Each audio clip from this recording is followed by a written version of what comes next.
It's time we had another race. I reckon I could beat you now.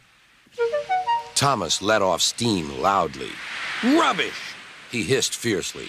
It's those main line engines. They dither about on the viaduct, and they blame Sir Topham Hatt's workmen. It's just an excuse for laziness, if you ask me.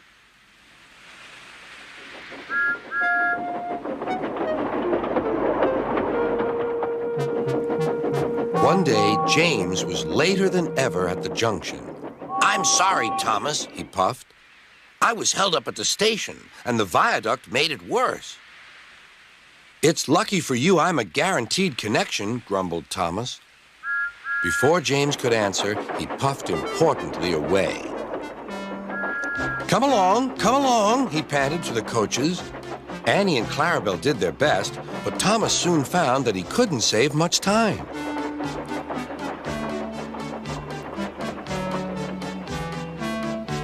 Suddenly, Thomas saw Bertie ahead. His radiator was steaming.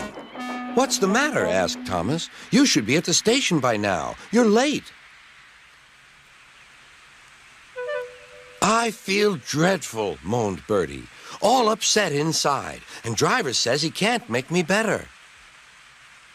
Thank goodness you're late, too. Can you take my passengers, please? They'll never get home otherwise. Of course, agreed Thomas. He now felt sorry for Bertie and promised to get help at the next station.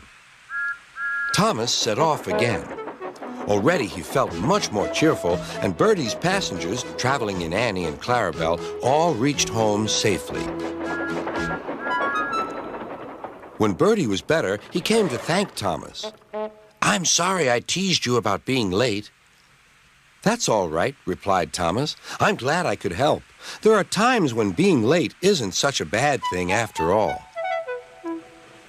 With a last cheerful greeting, the two friends went back to work.